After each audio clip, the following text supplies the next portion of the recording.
How's it going, guys? Today in this video, we're going to go over 4.2, day 1, where we're going to talk about complex numbers and also adding and subtracting complex numbers. So before we get into that, we're going to talk a little bit about binomials. So remember, a binomial is an expression with two different terms.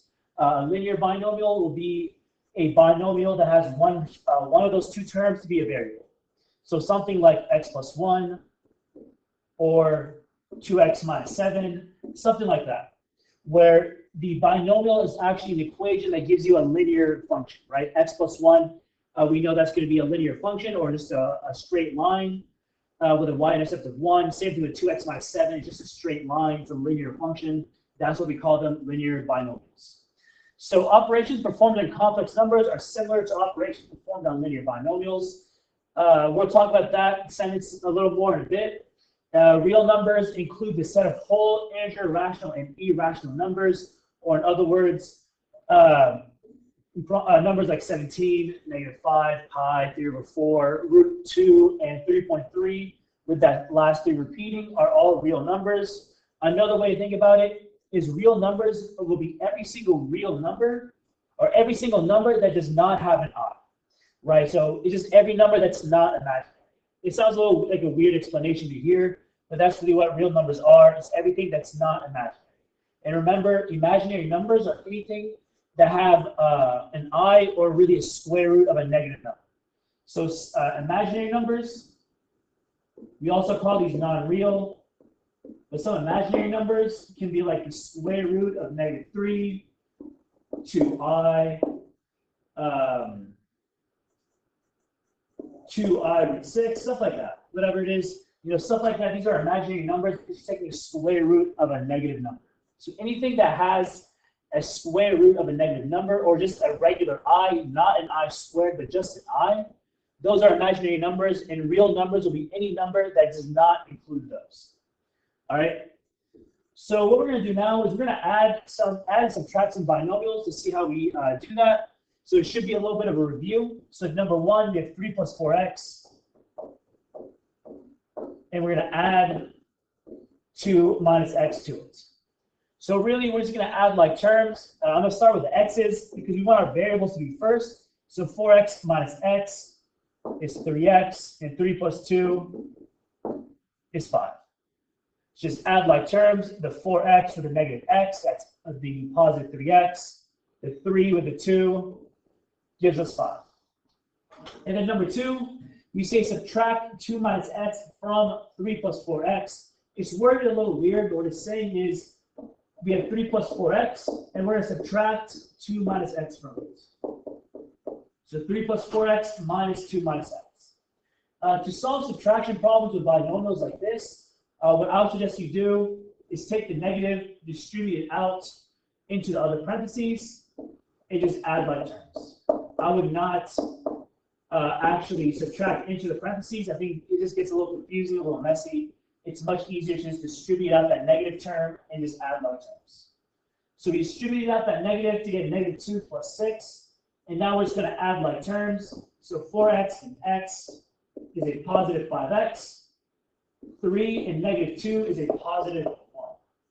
So we get 5x plus 1. All right. So now here, we're going to talk more about what a complex number is. So a complex number is any number that can be written in the form a plus bi, where a and b are both real numbers, and we know I equals the square root of -1. And a complex number should always be written in this order. You want the real part first and the imaginary part second. So a is going to be called the real part because it's just a, just some real number.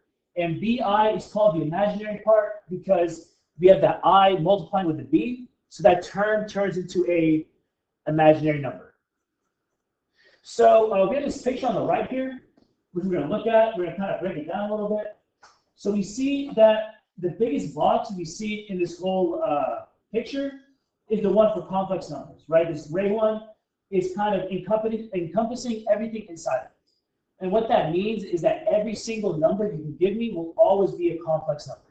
So even something like 2, 3, 4, 165, 2i, 3i, anything, all those numbers are all going to be complex numbers. Every single number will always be complex. And that's what it's saying here, because we can see that the real numbers and the imaginary numbers are inside of the big square for complex numbers. So everything is a complex number. But we also see that imaginary numbers, which have underlined here, and real numbers are mutually exclusive. Or in other words, they do not overlap. Real numbers cannot be imaginary numbers, and imaginary numbers cannot be real numbers. All right, there's two completely different things, right? It doesn't make sense to be real and made up at the same time, right? So you're either completely real or completely imaginary or completely made up. You're one or the other. You cannot be a mix. And that's what we have here.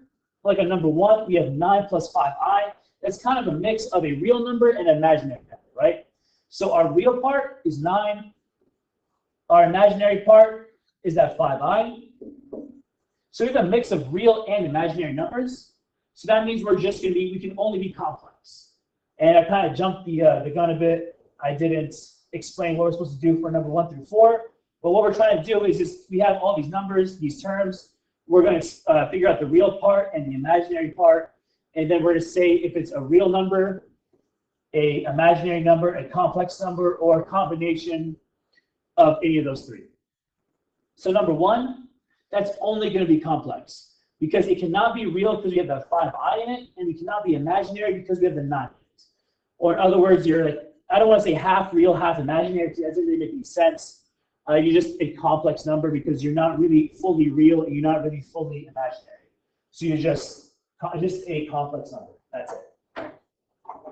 For number 2, we need the real part and the imaginary part, and we're doing it for -7i. So this -7i, we can actually rewrite it as 0 minus 7i, right? That 0 will be our a that we have up here. So 0 minus 7i.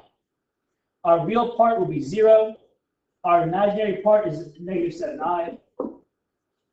And that's why you don't have to write it this way. I'm just doing that really to show you that there is a real part to it. It is 0, but that 0 doesn't really do anything.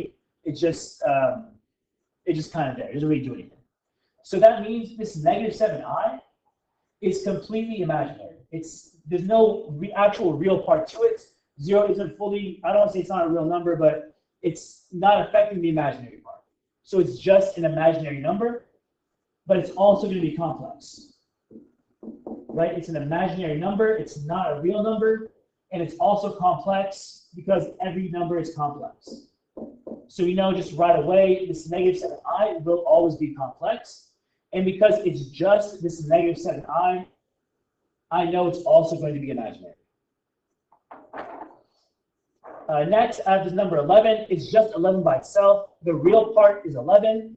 And I can rewrite this as 11 plus 0i. Right, the 0i doesn't really do anything, but that is the imaginary part, 0i. And now we need to know if it's real, imaginary, or complex, or a mix of those three. So we know right away it's always going to be complex because every number is complex. But we also know it's going to be real because we have this positive 11 right there. And that 0i right here is just 0, it doesn't do anything, it goes away. So it's really just 11. 11 is a fully real number. So it's complex and it's also real. Now for number 4, we have -1 plus I. The real part is -1. The imaginary part is I. And it's just going to be complex in this case because, like with number 1, it's kind of real, kind of imaginary, kind of made up. Right? We have that -1 part. That's the real part, but we also have an imaginary part as well. So if you have a real part and an imaginary part, you're not really fully real. You're not really fully imaginary. So you're not one or the other. You're neither. You're just complex because everything's complex. So you're just a complex number if you're not fully real or not fully imaginary. All right. So now we're going to talk about actually adding and subtracting complex numbers, and that's where that sentence in the first slide comes from, where we asked, where we said that adding, subtracting binomials is the same thing as adding, subtracting complex numbers, because it really is the exact same. We're just going to add like terms, right? -7 plus 5 is -2. 2i minus 11i is a -9i, and that's going to be our answer. All right, and now that I'm thinking about it, I did cut out that number 3 in the notes. I think you have it. It's like multiplying 2 binomials together. I did take it out of this video just because it's nothing to do with this lesson, so I want to take it out. We're going to see more about that in the next lesson, and also with 4.2 day 2, where we actually talk about multiplying complex numbers. All right, so that's why I didn't do it, in case you're wondering where that was. All right, now for number 2, we're subtracting 2 binomials, right? 18 plus 27i and a 2 plus 3i. We're subtracting 2 binomials, just like what we did before in the beginning of this video. We're going to distribute out this negative. So we can rewrite this as 18 plus 27i minus 2 minus 3i, and we're just going to add like terms. 18 and negative 2 gives us a positive 16. 27i minus 3i is a 24i. You can't really do anything more from here, so that's going to be it. Now number 3, what we're going to do is distribute up that 2 first. Remember, we have PEMDAS, so parentheses, exponents, multiplication, division, or multiplication before we go on to addition and subtraction. All right, so we have to distribute out. We need to multiply first, and then we'll combine the 2 terms together. So we distribute out the 2. We get 2 minus 8i plus 3 plus I. Combine like terms. 2 and 3 is 5. Negative 8i plus I is negative 7i. And that's our answer. And something I know I probably should have said it, and since our problem 1 is that we want to write it in this form.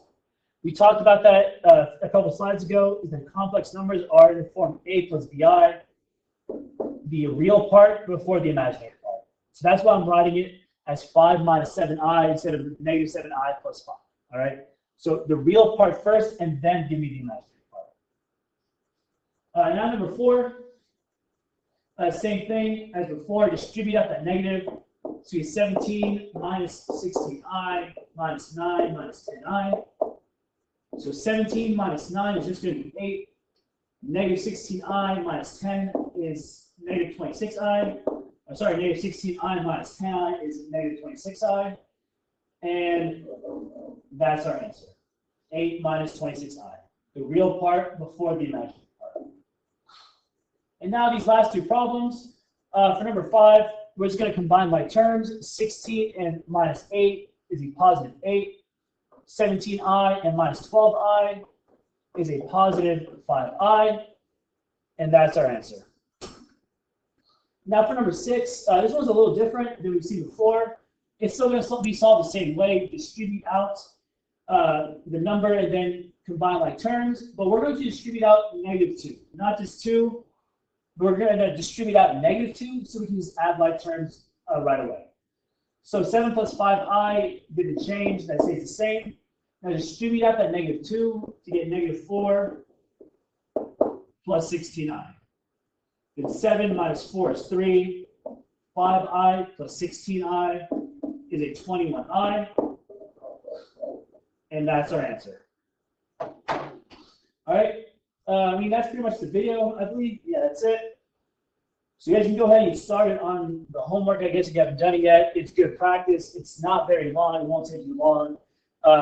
So go ahead and practice with that, guys. It'll be really beneficial for you for the quiz and for the test. All right. Other than that, guys, hopefully this video helped.